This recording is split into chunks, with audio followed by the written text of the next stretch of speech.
Seest thou a man wise in his own conceit? There is more hope of a fool than of him. I want to start by giving all the praises, glory, and honor to Yahweh, Bashem, Yahushua, Bashem, Chakbadash. Double honors to the elder apostles of the great millstone who rule well, and as always, peace and salutations to all the fellow laborers of the hopeful elect tabernacle of David, scattered throughout the four corners of the earth. And this is just a reply to this this big P head, Gino Jennings, and you're gonna hear him, say some things, which we've been back and forth, with this guy, and he's actually flattered, when we cuss him out. He likes being cussed out, by the Israelites, and you know, soon enough, you ain't gonna hear us cussing you out, because the Most High is just gonna start dealing. As it is written, judgment must begin, with his own people. So, you know, if you like the 15 minutes of us rebuking you, I wouldn't get too comfortable with that. But nevertheless, I just want to reply, to some of the statements that he was making in this little sermon. And, he's trying to defend, the Christian narrative that, we shouldn't be concerned, or it shouldn't be taught that, the Heavenly Father, the Messiah, that they were, so-called men of color, dark-skinned, so-called black men. And he's even saying that, so-called white people and so-called black people, we're brothers, you know, and he's, trying to bridge that gap, and he's trying to save, Edomites. Because even though he knows that he's an Israelite, but he still pushes the Christian narrative that anybody can make it, anybody can be saved. All right. So this guy, he thinks he's wise in his own conceit, but he's really an idiot. And it's been proven time after time, with a lot of remarks that comes out of his mouth. He even pushes to get the juice. He said that he got the juice. All right. Clearly don't have any faith whatsoever. So this guy is not to be taken serious. But I just want to respond, to the statements that he was making, just to bring forth edification. So without further ado, let's get into the video. Let's watch as we continue with the video. Churches today, ladies and gentlemen, brothers and sisters, friends, and to my distinguished enemies. Churches today don't fear God. Prosperity, money, women, notoriety, popularity, all that took the place of God. God having dwindled down to a painting. Some little black or white Jesus hanging on the wall or hanging on the cross. So many Hebrew Israelites, and they say, all of them don't cuss me out, but a lot of them do, and I'm thankful for that. Some said, I really enjoy that man. But why is it that man just won't say Jesus is black? Jesus was a Nazarene. And of course, Nazareth, people was of color. All right, Jesus came out of a region of color. What's the big deal? What do I care if he was black? I do know he wasn't a European. Yes, I do know he was not a European. He came from a region where people was of color like I am. But why I don't preach about that? Because his skin color was never a topic of interest to the apostles or the prophets. If Jesus was my complexion or Dan's complexion, what would we get out of it?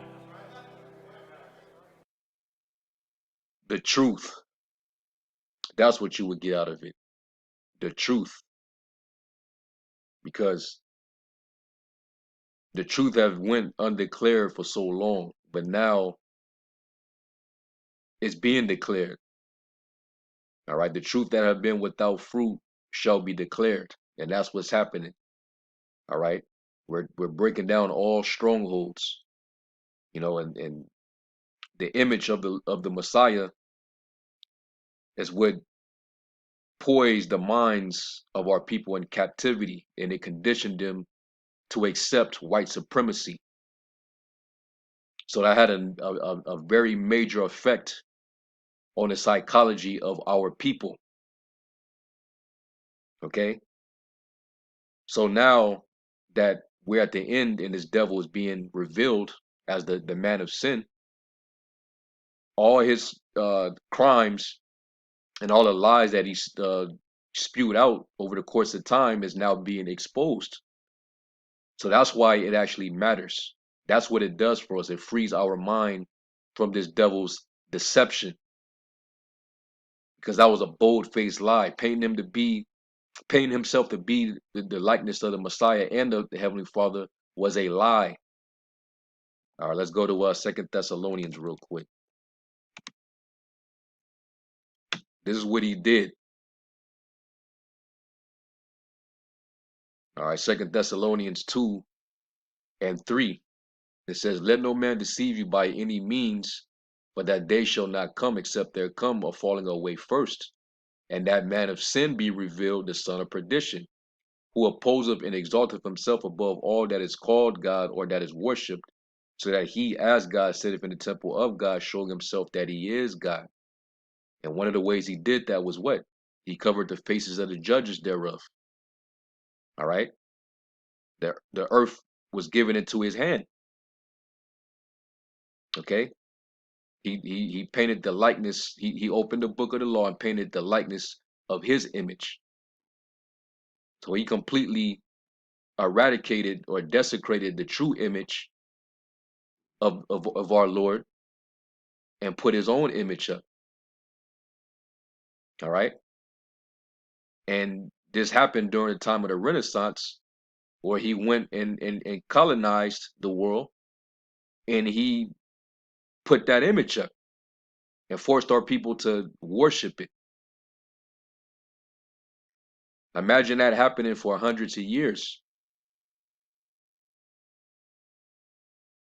So that became a major stronghold. So now we're washing away that image. We're getting rid of that stronghold. And the Lord, he's been using the prophets, the servants, the prophets in these last days to shed light on it. Okay. And now he's being exposed. All his lies is being revealed. All right. Let's jump down to I'll jump to verse 5. It says, "Remember you not that when I was yet with you, I told you these things, and now you know what withholdeth that he might be revealed in his time. For the mystery of iniquity doeth already work, only he who now letteth will let until he be taken out of the way. And then shall that wicked be revealed." All right, meaning what? The Lord's gonna expose him to the world, all his lies, his deception, his wickedness, his crimes, and him putting up that image of himself, the likeness, you know, in a form of a painting. It's all come out.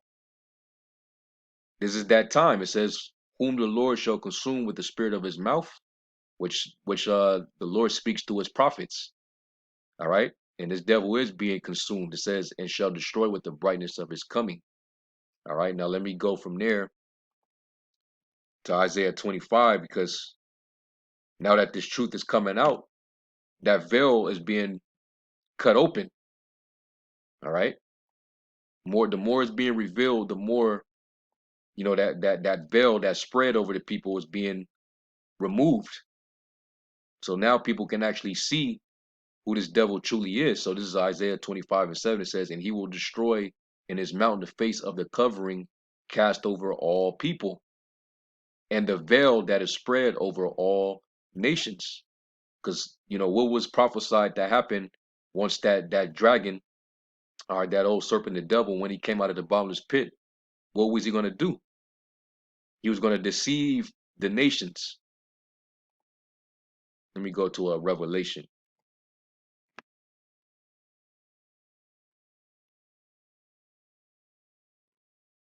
So like, let me go to Revelation, the 20th chapter.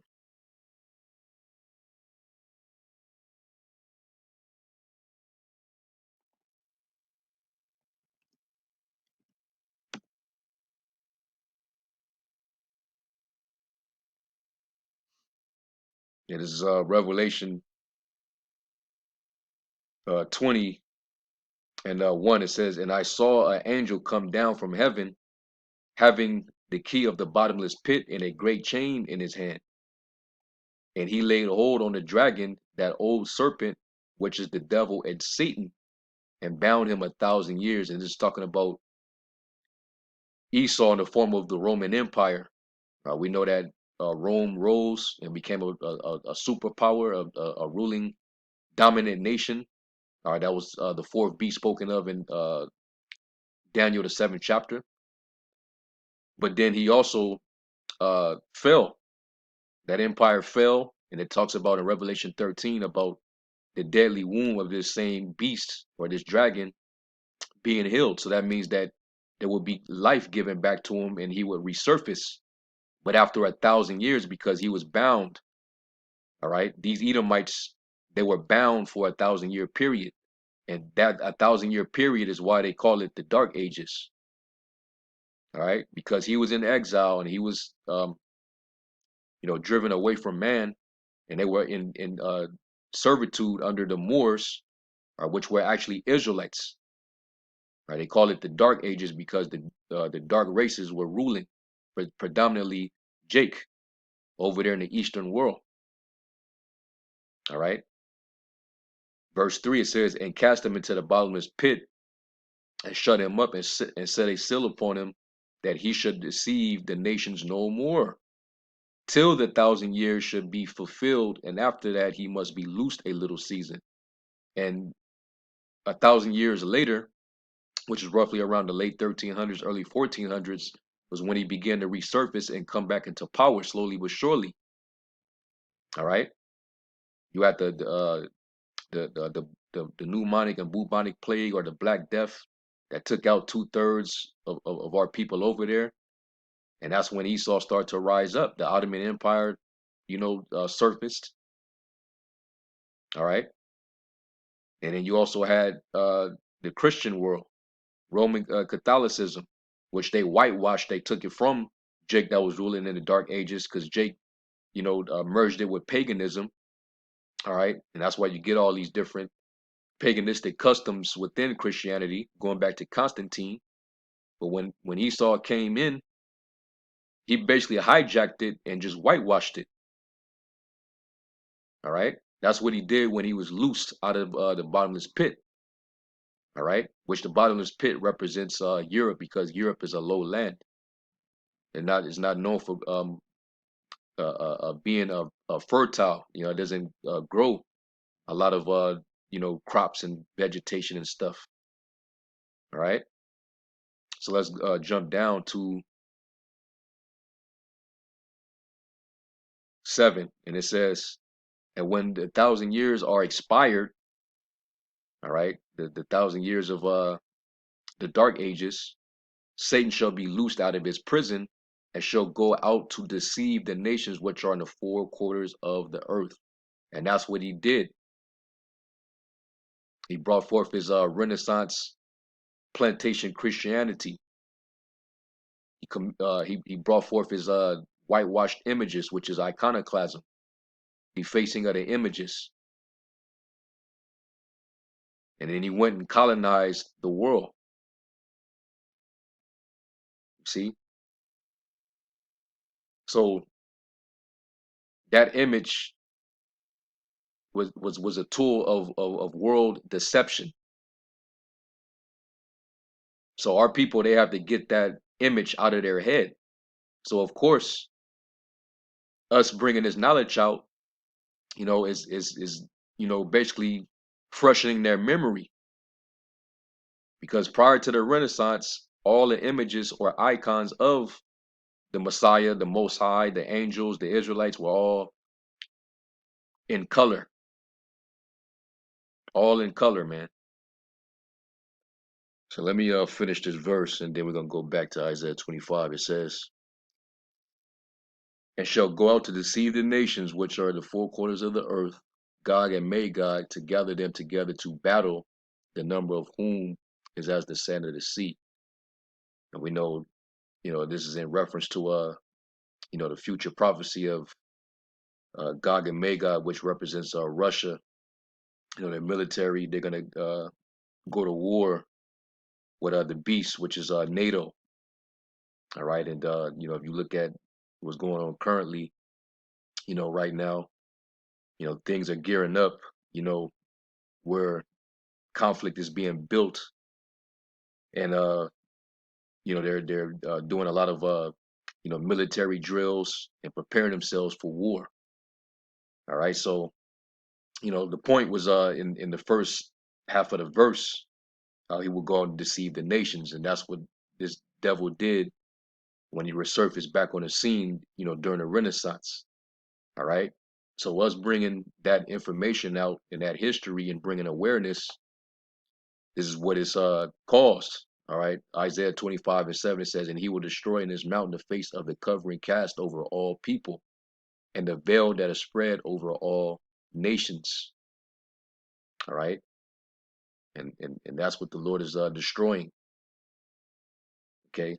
Because darkness covered the people, and he saw the elites, you know, uh, particularly, they're the rulers of the darkness of this world. They control the information. They control the education. All right. They control the narrative. They're the ones that taught the world that they were the Jews. All right. They're the chosen people of the Most High. So now that's being put to rest. Now that the true servants, the prophets, are out there, breaking this truth down, breaking this word down. All right. So that's why it's necessary.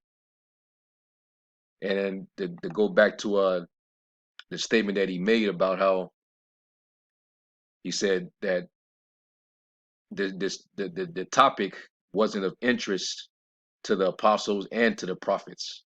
Let me go back and to when he said that. Let me go back real quick.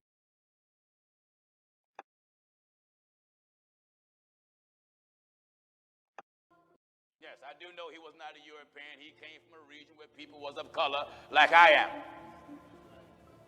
But why I don't preach about that?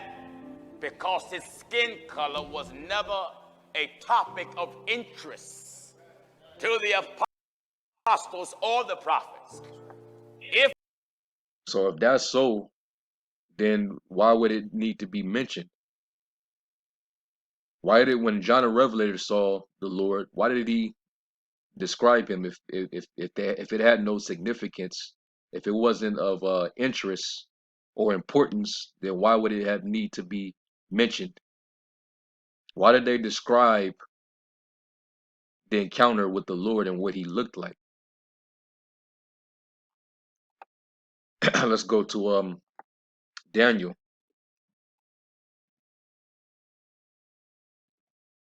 because the prophets, they actually described in vivid detail what they saw.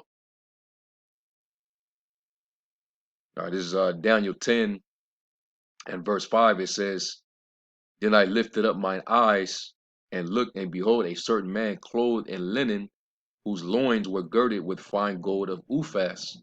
His body also was like the beryl, and his face as the appearance of lightning, and his eyes as lamps of fire, and his arms and feet like in color."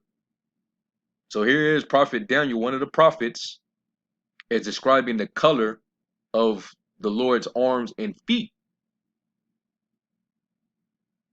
And it says to polished brass. So he compared it to polished brass, which when you actually read it in its in the other translations, it says burnished bronze. We know bronze is a brownish color. but it said burnished bronze. So insinuating that it would be a darker color of brown. So he was dark brown. That's what he's describing here. So if that didn't matter, if that wasn't a topic of interest, this wouldn't have been placed, or it wouldn't have been described in the vision. If it had no importance, he wouldn't have said, he wouldn't have made mention. So what do you mean? And the voice of his words like the voice of a multitude. Okay? So Daniel described it, and also John the Revelator in Revelation 1 verses 14 to 15 saw it.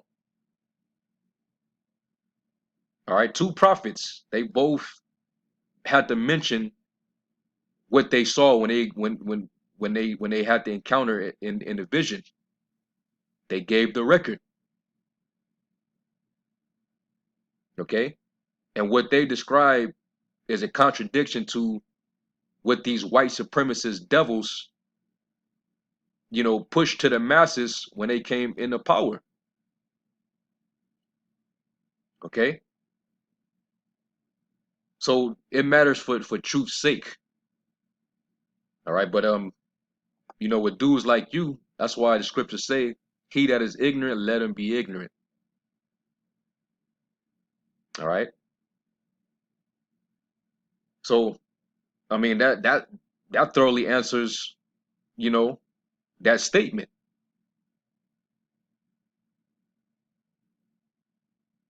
This guy's a straight he's a this guy's a character, man.